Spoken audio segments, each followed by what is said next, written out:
Hello and welcome to another episode of Cognitive Dissidence with me, Niall Murphy. And today I'm recording this, let me just double check the date actually. It is, that's right, the 5th of October 2025. And I'm experimenting in my outside videos at the moment with, as you can see, two furry monsters attached to me. This is the first attempt so far that I've done using lav mics in stereo.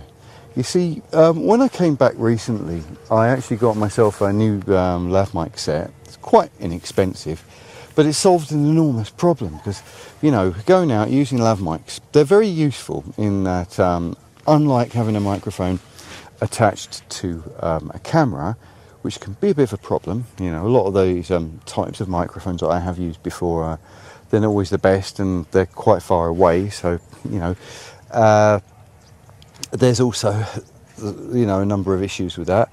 But at the same time, one of the good things about having lav mics is that they're very convenient. They're in a fixed position. It's very easy to put windshields on them when you're, because they come with their own windshield. And when you're going walking about and you want to have mics in a relatively fixed position, which turn when you turn, and even if it meant I had to turn the camera or I could go forward and backwards, it doesn't change the position of the microphone itself. Yeah, basically, lav mics are just very handy. So I was thinking to myself, well, is it possible to do lav mics in stereo with one receiver? And so I did find this one. Before I actually came back, I bought it. It's the Hollyland Lark M2S. It has a receiver, which I've managed to find a way of mounting onto the side of this camera, between the camera itself and a tripod which collapses into a handle. And it's, yeah, basically has two mics that can be received by it. It has an analog output from the receiver itself. It goes direct into the camera itself, and it means that in post-production it's just one video audio file, less faffing around, less fart-arsing generally, and that's good. Kind of means then, therefore, that I can go on walk and talk and be back in glorious stereo, which is what I wanted to do for quite a long time. I don't know why, but I just prefer it. It gives it a more immersive experience if the audio has a sort of 3D-ness to it, you know. Right, anyway, enough of my stuff for tech geeks out there. Today, yeah, I've come back to this sort of up on top of the hill bit that you don't really get much countryside we can get away from people here in this corner of the Philippines. I mean, everywhere has got people in it. And this is the most quiet and remote place I could get to. But even so, I can still hear people having parties. You know, on the next hill, and it comes across on the microphone, so it can be a bit frustrating. Right, so what I'm going to talk about today, a few topics. I think the first topic I want to talk about is saying no to digital ID. This morning, when I checked, and this would have been at about 2 a.m. UK time on the 5th of October, which of course, you know, being 7 hours ahead where I am, 8 hours ahead in the winter time when the clocks go back, but 7 hours ahead now because it's still British summertime. Yeah, so it would have been at 2 a.m. I checked, and it was 2.8 million signatures. And guess what? The government don't give a toss, ain't going to do anything about it. They're just completely indifferent to it all. So what do I say to this? Well, I say that don't give up. Just, you know, it doesn't matter how much distracted you are by any events, whether it be the terror attack that I want to get to later, whether it be any kind of media thing, whether it be any woke stuff, whether it be anything to do with any kind of ism or phobe or anything in the news that comes up, don't take your eye off saying no to digital ID. And anyone who hasn't got round to signing that petition, just do it anyway. I would say get the numbers up, and the reason why is because we've still got another 3 months to go, and I would like to see it get to 5 million. You know the reason why I'd like to see it get to 5 million? Because that would mean that 1 in every 2 people who voted for this present government will vote for not having a digital ID. And if it could get to 5.5 million, then basically it would mean that more than 50% of the electorate who actually are responsible for bringing Labour in, more than 50% of the numbers of the population of the UK responsible for bringing Labour in, will be against it. So that could be then argued as a referendum. Of course, I don't think the government's going to do anything about it, no, but the numbers are there, and if the numbers can be added up and people can keep going back to it and keep doing it, and don't take your eye off the ball, you have another 3 months until this deadline comes in, Like I say, it doesn't matter what they throw at you. Keep laser focused on the saying no to digital ID, and of course, you know what can happen then. Well, there is other things you can do as well. There's if the government don't do anything, saying they ain't going to do anything, you can. There's a website I found called petitiontheking.uk. I say visit that. Yeah, there might be ways of how to petition the king. I think he needs to know. And if electronic means is not enough, you can always write to His Majesty the King, Charles III, Buckingham Palace, London, SW1A 1AA. Send letters to him. Be polite, be courteous, be cordial, and be articulate. And just tell him about your misgivings about this, how un-British it is. And if everyone did it, God, he'd get bags and bags and bags of it. You see, the thing about the king is that he really doesn't want to upset his subjects. You know, that's the thing. He doesn't want to upset his subjects too much, you know. What were the track records of King Charles's and all of that if he had bags and bags and bags and bags of letters of people taking umbrage to the idea of digital ID, one after another, he would have to, you know, step in and do something, would he not?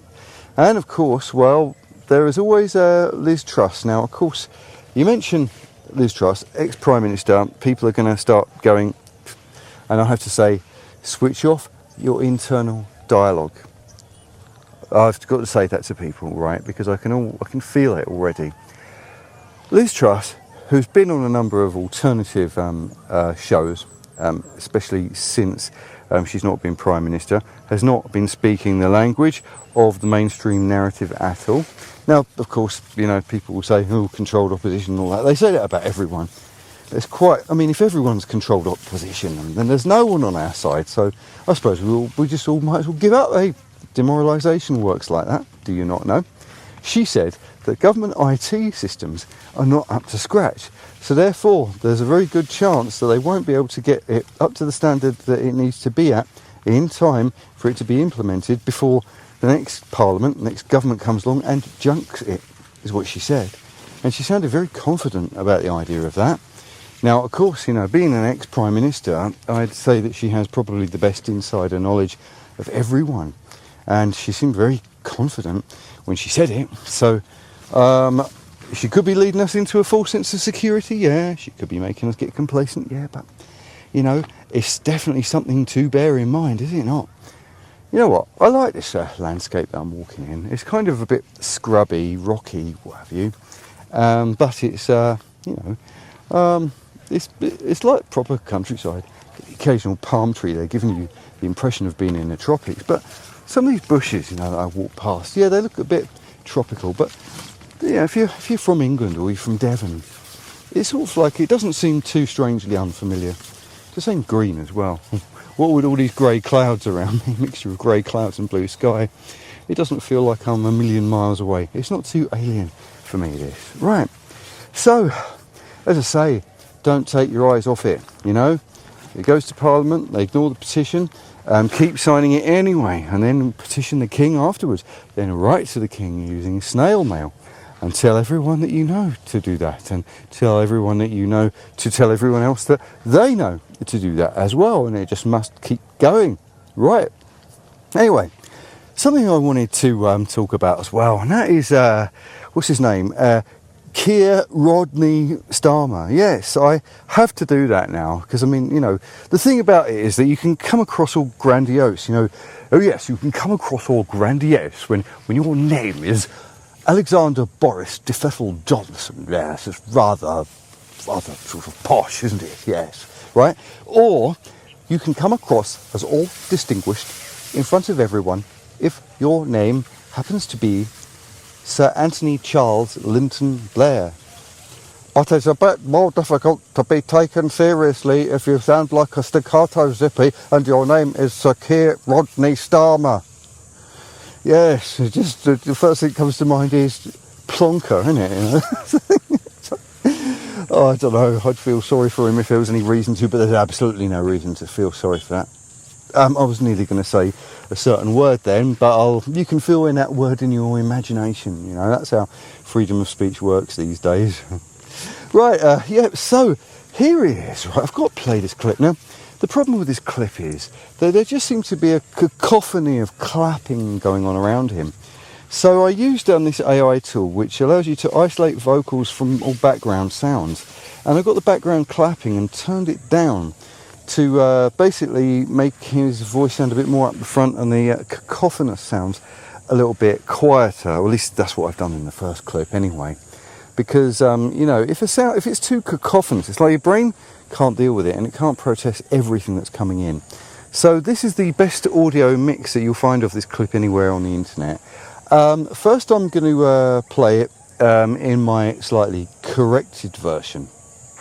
If you say or imply that people cannot be English or British because of the colour of their skin, that mixed heritage families owe you an explanation, that people who've lived here for generations, raised their children here, built their lives here, working in our schools, our hospitals, running businesses, are our neighbours. If you say they should now be deported, then mark my words, we will fight you with everything we have, because you are the enemy of national renewal. Okay, before I comment on this, the one thing I do want to do, as I said, there was another use that I found with this, right? And that is, if you want to spin reality, you know the way governments and all of that, they do everything they can to spin a false narrative, and they get worse and worse as time goes on. They're not as good as the Blair administration were at doing this. Well, what I managed to do is I managed to totally isolate his voice from the clapping that went on in the background. So, oh, incidentally, why do you think they were clapping? Well, it's because this bloke just off camera here, right? That's the reason why they were clapping, right? There's no other reason to clap Keir Starmer, not unless you spell clap with an S, right? Well, so, I thought, seeing as I was able to completely delete the background noise entirely, I was able to replace it with booing. And it's funny how you'd perceive it differently if everyone's booing him. Watch this. If you say or imply that people cannot be English or British because of the colour of their skin, that mixed heritage families owe you an explanation, that people who've lived here for generations, raised their children here, built their lives here, working in our schools, our hospitals, running businesses, are our neighbours. If you say they should now be deported, then mark my words, we will fight you with everything we have, because you are the enemy of national renewal. You ought to go and see a psychiatrist. You're a lunatic. Oh, satire is such an effective and deeply satisfying weapon against politicians, is it not? I mean, how can you possibly take Keir Rodney Starmer seriously when you see that, you know? And this is what I'm going to do. Every time I mention his name, that picture of Nicholas Lyndhurst as Rodney Trotter will appear as well. I mean, what else can you do? That's just... maybe I should just put it over his face if I could. Right, so there's a lot there that I want to talk about, right? Did he say at the beginning, if you say or imply that people of a different colour skin or whatever, people of mixed heritage are not English or are not British or can't be English or can't be British? Well, look, cut out all the crap about people wanting them to be deported. It's not them necessarily that people want to be deported. And also, one of the things I do want to point out is that not everyone who comes from either a mixed heritage or an entirely foreign background has a different colour skin. My parents are Irish. And I think I need to correct Keir Rodney Starmer on a couple of points. Right? The first and most important thing is... The first and most important thing is I'm starting to bloody sound like him now, aren't I? Oh no. Oh God. Is that... Look, I am, what do I say? I was born in London, as you know. I'm a Londoner. I sound like an Englishman. But I only really consider myself an Englishman in the same way that, like when Tom Baker was the Doctor in Doctor Who. He did look human, but you knew he was an alien from the planet Gallifrey. Yeah? Right, that's the thing. He passes for human, but, you know, you couldn't go up to him and say... If you went up to him and said something like, well, Doctor, you might look like us, but you're not actually an Earth human, are you? He'd say, very well observed. He wouldn't go, racist, would he? No, he wouldn't do that at all, right? So there you go. Right, the same with Ford Prefect from Hitchhiker's Guide to the Galaxy, right? it's the same thing. So being English, me feeling like I'm English is kind of like the same way as the way Ford Prefect or Doctor Who would have felt human, right? But I know that my entire heritage, my entire background is fully Irish, and it doesn't matter how English I feel, I ain't genetically, I ain't ethnically English, right? And no one's going to tell me that I am. And I know that, like, you know, I know that, what's her name, Shabana, is it Shabana Mahmood? I can't actually, look, I'm going to have to read her name later. The Home Secretary, you know, she's talking about how English she is, right? I suppose David Lammy's talking about how English he is, except, of course, when he's talking about wanting reparations, you know. Then, of course, he's not English, you see. Despite the fact he's Deputy Prime Minister of the UK now. He's only English, you know, when it's convenient for him to say so, when he's trying to, you know, say, well, look, well, this is the new type of patriotism in this, what did he call it? What did he say? National renewal? Yeah, right, another way of national renewal. Yeah, that's what Keir Starmer said in that clip that I played you. I haven't got a clue what national renewal is. Is this what he doesn't like the English people waving the flags? You know, so what he needs to do is replace them or renew the concept of patriotism to say, no, you're doing it wrong. You have to do it like this. This is the non-racist way of doing it. What about all these new English people who aren't English? Oh no, we're not allowed to say that, are we? No. But you see, I'm not English. I was born there.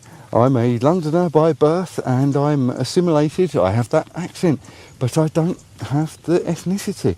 I'm a feckin' paddy, true and true, you know, and that's the truth of the matter. With a surname like feckin' Murphy, and me ancestors, all me dark side, they'll be saying, you're a feckin' gobshite, they'll be talking like that. I mean, arsehole, they'll be talking like that, and also they will, right? This is what my ancestors spoke like, right?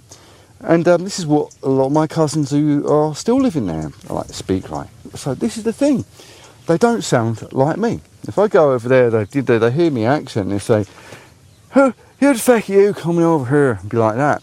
And there's this new joke over there now. A lot of people have been saying in Ireland that when they see people from, you know, the boat people arrive, they say, feck off back to England. They say that to them now. So it's quite funny, I know. But there you go. So the thing is, right, that I cannot buy into this. Also, not being, you know, English myself ethnically, I agree with the English people who tell me, when they say to me, yeah, but you're not English in the same way we are, you're not Anglo-Saxon. I say, yeah, you're right, I'm not Anglo-Saxon. I'm Gael, I'm Celtic. I don't know when it comes to the Norman blood. We didn't get the royal Normans in Ireland, but we've probably got a few more Normans, say, that made their way into the working classes, say, than the English did. We've probably got more Gaul French, you know, what you call the Gallic French blood in Ireland, and we've probably got less of the, you know, less of the German, less of the Danish.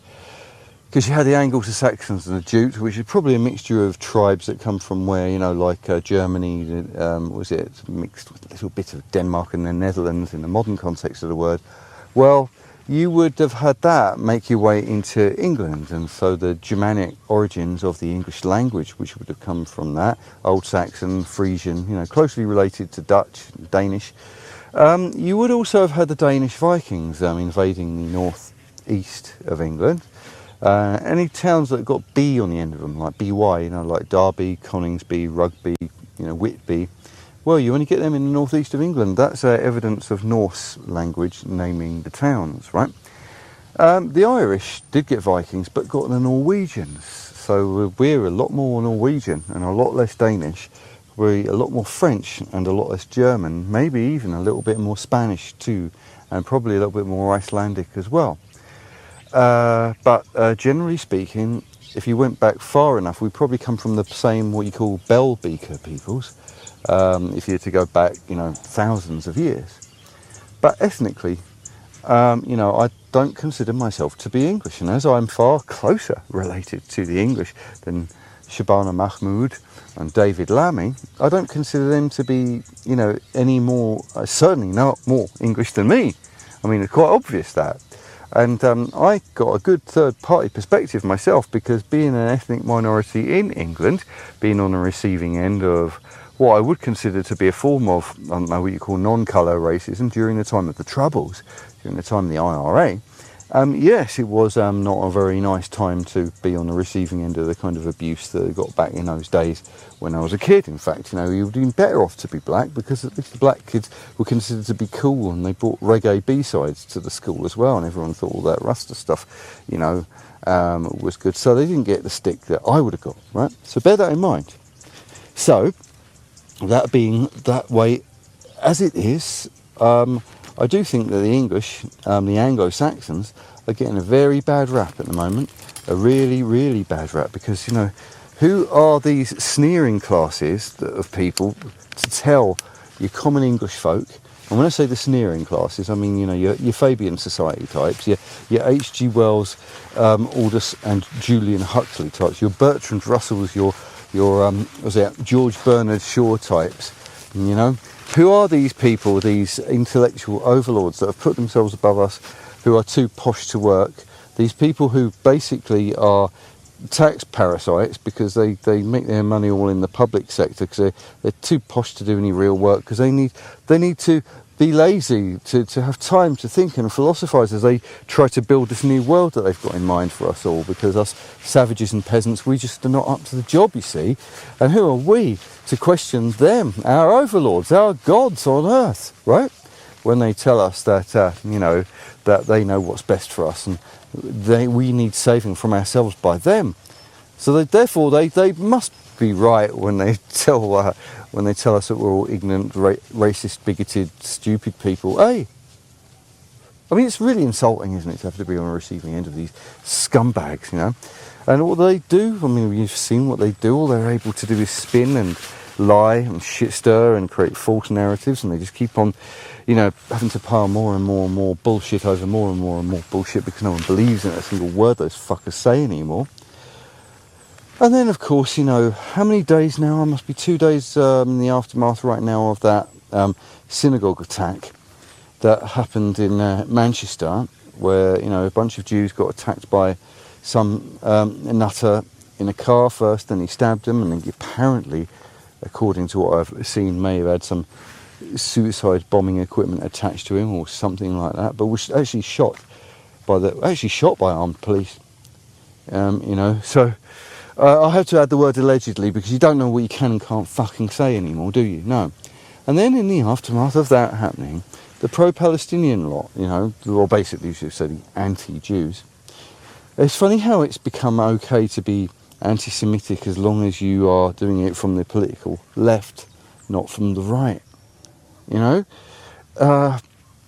I want to get into talking about that more, but after, you know, these people being traumatised by some nutter going and attacking them, then suddenly a bunch of pro-Palestinian, anti-Israel protesters come about, and then the Home Secretary, a Muslim, funnily enough, Shabana Mahmood, comes out and says there's nothing she can do about these, hate protests, hate marches against the Jews. There's nothing she can do about it, she says.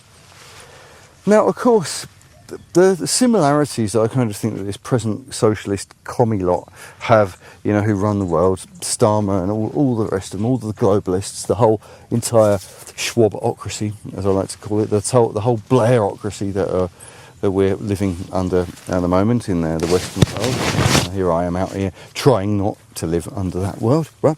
Well, the thing is that they seem more and more and more to have a lot more in common with Nazis, don't they? They seem to have a lot more in common with Nazis than they make out, which is now starting to make me wonder whether the Nazis were far right at all, or whether they were actually far left. But it's just an agenda that went horribly wrong for them, and so as a result of that, they had to create this narrative of it being the opposite of what they are, purely for the purposes of damage control. And maybe all my life I have believed the opposite of the truth because of this. Because there do seem to be a lot of parallels. I noticed that, like, if they can sort of say that, you know, what you call it, racist thugs, you know, the real sort of like people who pass for far right thugs these days, the skinhead types, or them, right?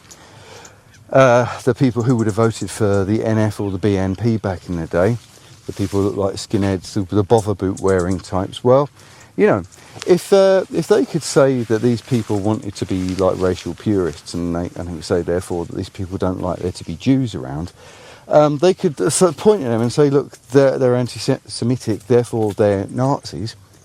But in the time that we're in at the moment, they don't want to draw any direct attention to being anti-Semitic themselves. So therefore they have to care about the Palestinians while turning a blind eye to Hamas and then pointing at Israel and say, look at them, they're oppressing the Palestinians. That way they look like they're taking the side of the oppressed rather than being the oppressors themselves. But it's still the same, this is still the same thing, is it not? And so as a result of that, this is one of the reasons why I do not want to have a dog in the fight of the whole Israel-Palestine thing. I mean, I look at, like, say, Mossad and I think, CIA or MI6. I don't really want to, you know, I'm not going to give them a free pass for being a Jewish organisation if they're an intelligence organisation, say, fair enough. I look at the Knesset and the Netanyahu administration, I think, well, they're still a government at the end of the day, just like any other government. I don't want to give them a free pass because they're a Jewish government. But at the same time, I don't, you know, growing up in England and growing up in and around London, I've never actually found the Jewish people to be a problem at all. All right, when I was travelling around and I met a bunch of Israeli travellers, they did seem a little bit different, should we say, from everyone else, and you know, they did have their own issues, but these problems were just niggles. They were nothing else other than just niggles, really. You know, I didn't get the impression that these people were kind of like an existential threat to Western civilization. I didn't get the impression that these people were dangerous, avoid them at all costs or anything like that. No, they were okay. And, you know, in London and that, they've been around for a long time. In fact, I'd say that the you know, I wouldn't even compare the Jews of London to the people that you would meet who are fresh out the IDF, only 21, 22, travelling in groups of people round India back in the 1990s. I wouldn't compare them in any way. And as I say, I had no reason to think any bad thoughts about these people at all. So, you know, this is the thing. So when there's all these conspiracy theories going around and everything's the Jews' fault, you know, it's like, oh, there's chemtrails in the sky. Oh no, it's raining. Oh, it's the Jews. You know, I mean, no, I can't really take that side. I can't really have that sort of mentality. When it comes to the whole Israel versus Palestine thing, again, I cannot take sides. I think that the whole thing is terrible. I think it's terrible all round. It'd be good if the war, conflict, irreconcilable differences could come to an end and some sort of consensus could be agreed. But it's not something I really understand. You see, there's like the, you know, you've got telescopic philanthropy, which is people who care about the Palestinians but don't care about their own homeless people. And then the other side of it, or you've got this sort of telescopic sort of, we call it telescopic prejudice against some sort of phantom enemy. I can't do either of those things, no. And so when I see what is going on in the UK right now, I think that there's definitely levels of insensitivity when it comes to the fact that there's just been a terrorist attack affecting the Jews. There don't seem to be, you know, there seems to be a lot of people who, how do I say, middle-class English people who are coming out against the Jews, being all pro-Palestine and all of that. But I cannot help but think how blind they must be. Because this definitely comes across as one of the worst forms of anti-Semitism, one of the most insensitive forms of anti-Semitism you could ever imagine. When a bunch of Jews in England are traumatised because of a synagogue being attacked, and then a bunch of Middle Englanders come out taking the side of their enemy, who slaughtered them, you know, Hamas I'm talking about here, rather than the innocent Palestinians, but you know, Hamas, nevertheless, one organisation that should just be denounced anyway. I mean, it's already legally a prescribed terrorist organisation in the UK, so there should be nothing shameful about denouncing them and say, well, no, this is actually really bad. We need to show some sensitivity to Jewish people. We can't just, you know, we can't just use the pro-Palestinian thing right now. It doesn't come across as appropriate. But no, something is seriously wrong, and now it's making me wonder. were the Nazis actually a little bit more towards the far left end of the spectrum than the far right? Because there's so many parallels there, you know, that I see right now. I mean, the fact that they were called the National Socialist Workers' Party of Germany or something like that sounds very George Galloway, though, doesn't it? It sounds very, very similar to a group of people who also like to, what do you call it? Who are also the counter-protesters who are like regime-approved, you know, socialist worker. Yeah, you see what I mean? It does make me wonder whether every time they shout out Nazi scum off our streets to people who they perceive to be on the right, they're just ordinary working class Brits, whether this actually is shadow projection. And what would Carl Jung have to say about this right now? There is so much that I honestly wonder about. I feel like I've been reverse engineering malware out of my head a lot. You know, even to the point where I'm falling out with people who I've known for years, and I'm thinking to myself, well, you know, look, I personally think that there is malware in my head, and the more of it that I remove, the more it just so appears that I am diverging from the opinions of other people that I know. But I'm also thinking to myself that, well, anyone should be able to have whatever opinions they like, and no one should gatekeep anyone else's opinions or tell them that they can or can't have whatever opinions they want to have. People should be tolerant to accept that all opinions should at least be able to be spoken openly about over a pint or something like that, and people shouldn't be, you know, in echo chambers, and free speech shouldn't be taboo. And if you know people and you have friends and you know that their political opinions are different to yours, you shouldn't nudge and nudge and nudge because you're trying to make them think more like you. And the problem that I do see at the moment is, and it started with Brexit, oh, I suppose now this means that I must be a full-on proper fascist. Why?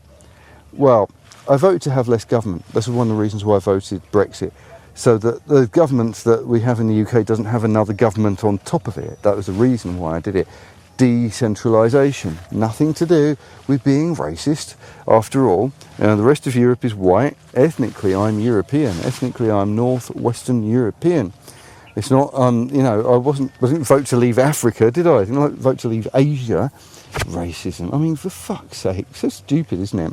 And then on top of that, well, you know, having voted to leave the European Union, I was looking at Trump, and you know, as I said, that I don't know whether he's a force for good or a force for bad, but all I could see was that there's this cabal that have owned everything for a very long time, and if anyone looks like they're not as much part of that cabal as the other people, then it doesn't matter whether everyone else, as far as I'm concerned, has got the derangement syndrome around them. It doesn't matter at all. And so therefore I thought, well, maybe I was wrong about Nigel Farage too. He's not my favourite person. I still think he's a chancer. I still think he's part of the establishment. But at the same time, all this stuff about him being a Nazi or a fascist is obviously really, really stupid, because, I mean, you know, at the moment, when they start referring to people as fascists or Nazis or racists now, you know that they're appealing to the lowest common denominator, and you know that this is definitely getting into the realm of low IQ stuff at this point. And well, I don't believe it. Now, of course, you know, when it comes to the political classes, yeah, I am of the opinion that they're all actors. I don't think I think that the acquisition of power is more important to these people than anything else, because I think that's just the very nature of these people. That's why they're there. But at the same time, I also think that when I start seeing people whose political opinions have been policed by a narrative that is beyond them, and then I start having to fall out with people over political opinions, then I think, well, look, none of us actually know politically the people who've been running us, like the Fabians, the people, just for, how can I say, linguistic convenience, that you would call the people at the top of that whole Illuminati pyramid and down, understand the human psyche, have been socially engineering us and socially reverse engineering us for so long. They know us better than ourselves. We've been through every level of their indoctrination camps, and they know how we think. They've been in our brains for a very long time. It'd take a lifetime for us to reverse engineer their bullshit out of our heads, and in the process of doing so, yes, it might mean that we have to in the process of freeing our minds from the prisons that our minds have been in, it also means that we have to free our minds from the prisons of other people's minds as well, wherever that takes us. These fuckers are in our heads, have been doing all this to us. God knows what they've lied to us about and for how long this has been going on for. And in order for us to really regain a certain sense of, autonomy, sovereignty, individuality, and a unique sui generis idea of any kind of model of reality that can be outside anything that they have for us, it's a lot of work. And there's a lot of dark paths that we have to go down. There's a lot of unknown places we have to go. And there's a lot mental that we have to become in the process of doing it, as we have to have existential crises in order to go through things. And we have to make sacrifices. And we have to lose friends, and friends have to lose us, and all of this stuff, all in the process of trying to understand what the truth is. But, the thing is, how could we ever get there? If they've been living in our heads, they've understood our own psychology better than we have done, and they have created the world. The whole world that they've created for us goes right the way back to nursery school, to school. It was there to brainwash us via the BBC, via the radio and the television, and they've been getting their tendrils into the internet for a very, very long time. But we just happened to go through a time where the internet came along, and for a brief amount of time, pluralist narratives came through, and as a result of that, there have been, and should we say, other stories have come through, and of course some people have gone crazy because of this. It has also exposed that a lot of people are very ignorant and very asleep. It has also exposed the fact that you can get into what you call truth mentality and get stuck in dead ends, and a lot of people don't really want to change that much. And when push comes to shove, they will go in another direction. That other direction that I kind of see, I would call it in the UK, I would kind of think it was the Britpop way. You think you're alternative, right? Or like this sort of American West Coast way. You think you're alternative, but you've been led into that trap yourself, probably more effectively than any other trap that there is. And, how do we really truly get our minds free? It is a hell of a mountain for us to climb, is it not? But right now I kind of think that where we are, especially like what's going on from the perspective of the UK, just how much reality seems to be, really, really slipping away in front of us with some crazy psychotic nutters, and God knows how many existential threats to our reality that are going on, and God knows how many different perspectives that make people end up believing in totally different echo-chambered off, siloed off versions of reality. How can we even know what the truth is? And the only way I suppose to do it is to go beyond the ideological forms, recognise all these different off-the-peg ideological forms, and then try to stand outside of all of them. And then, like I say, maybe old wounds can be healed. Maybe people I fell out with will come back. Maybe those who, how could I say, sleepwalked into the illusion of waking up but didn't wake up, or fell asleep without knowing that they fell asleep, or whatever it is, right? Maybe somewhere we find our way back to it.